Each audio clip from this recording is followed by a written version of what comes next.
Drakelow Tunnels are a former top-secret underground military complex beneath Kingsford Country Park, north of Kidderminster, Worcestershire, England. The tunnels were built between 1941 to 1942 as a shadow factory for the Rover company. Parts for aircraft engines were machined in the 3.5 miles of tunnels throughout the World War II.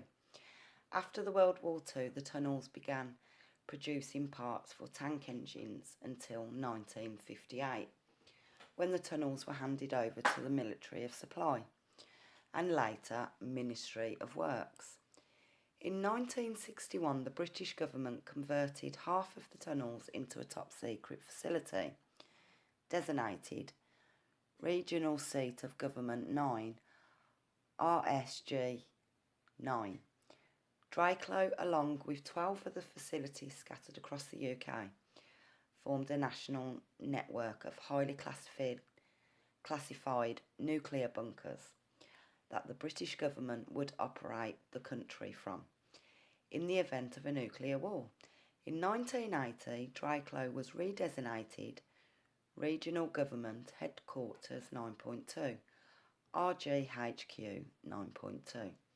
The tunnels were also upgraded and blast doors and airlocks installed to bring the complex up to full nuclear bunker status. Throughout the 1980s, Drakelow operated under complete secrecy until the end of the Cold War in 1990. In 1993, the Ministry of Defence deemed the facility surplus to requirements, and the entire complex was decommissioned and sold. Since 1993, the Drakelow Tunnels Preservation Trust have been restoring the entire complex to its original condition to become the largest Cold War museum in the UK. It also is the largest underground space in the UK open to the general public.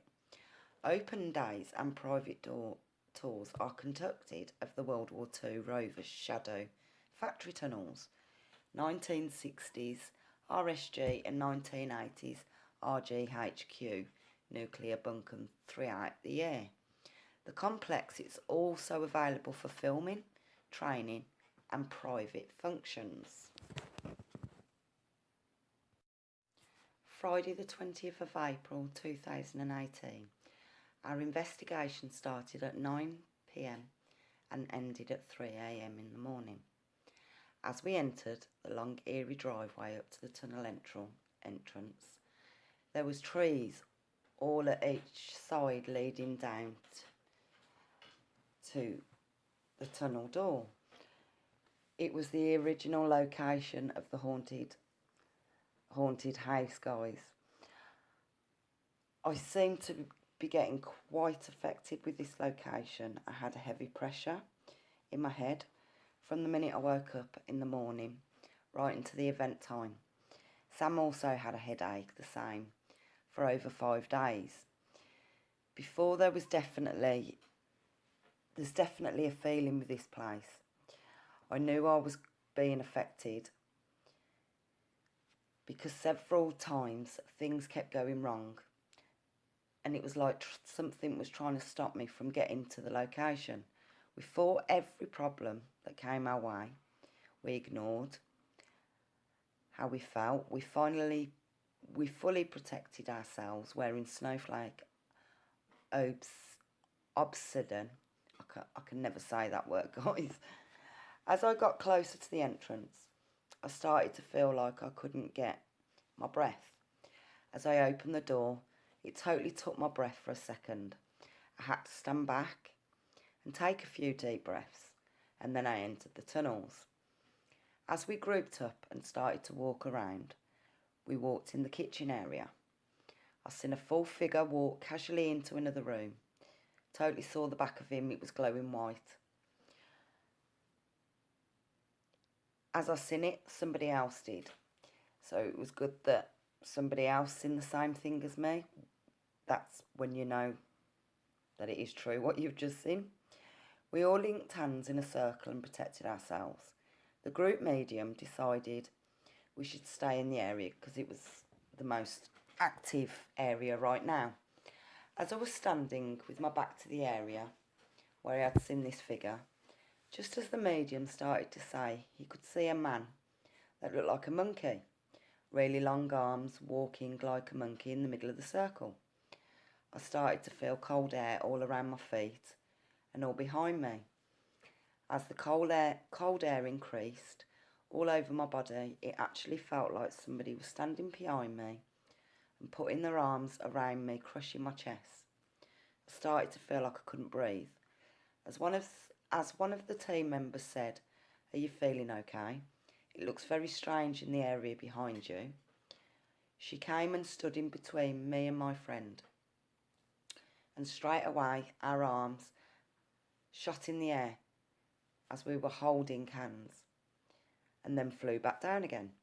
And my fingers started to prise apart from hers, like they was trying to break the circle. Then I said, are you doing that?" Which she said, "No, are you? I thought you was."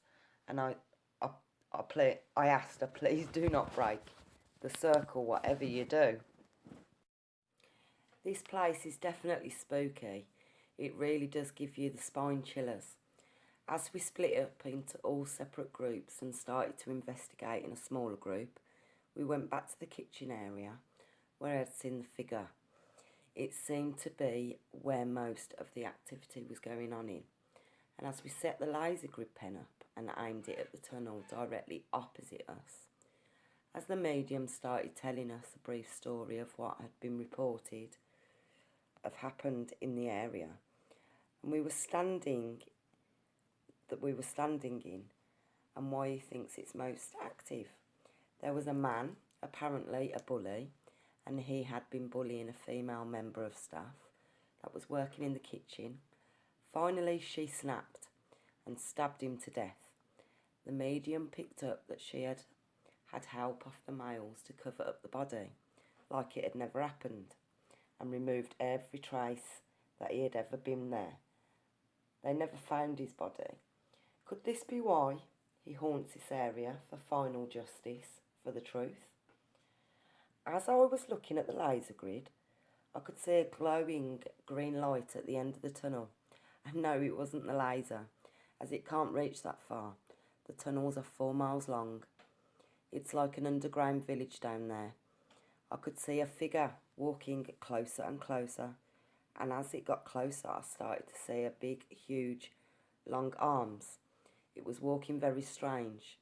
I asked if anybody else could see it at that point, and everybody could see this. And it was just walking along the side of the wall, all hunched over, and then it suddenly changed and morphed into a dog, crawling along the floor.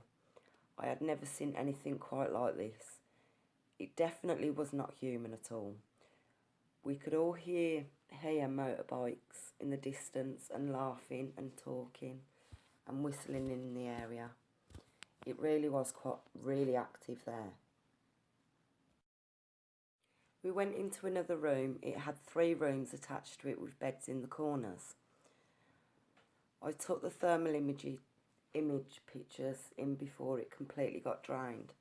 We got the SLS kinetics camera out and could see a small boy sitting with his legs crossed next to one of the team members, which was awesome. This is why I do love these devices. We had our own free time, so we returned and joined a few other ghost hunters, connecting to supposedly an 8-year-old boy as we were table tipping, and could actually feel the presence of the table lifting and shaking side to side. The table was spinning in a circle as we were running round trying to keep up with it. At one point it was on one leg, and then all of a sudden slammed on the floor and folded in half. As it slammed to the floor and folded in half, it hit my friend Sam in her leg, and it has actually bruised her leg. There was someone filming all of this at the time, so when she sends it to me, I'll upload the video for you all to see. I feel this little boy was coming through as a child to get everybody's trust, as I know demons and negative spirits that come through could lie to us. This is to gain our full trust and security. Once they're in, they don't need no more permission. Plus, what parents do you know that leaves their child alone in a room full of strangers? No mother will do this on this plane or the next. The boy kept saying his parents are with him in spirit, but are not in the room at the time. I'm sorry, I just don't believe that part. I feel that this was a male entity that shape-shifted himself into an 8-year-old boy. It got to my emotions for a while. The thought of a boy on his own in spirit really upset me. As soon as that table flew on the floor with so much force, I knew that that was no child energy. It was just too strong. Children that have come through to me in the past, the energy is very weak, and that was pretty strong, guys. Don't forget, hit that like and share and subscribe button, and join us next week as we investigate St John's Museum in Warwickshire.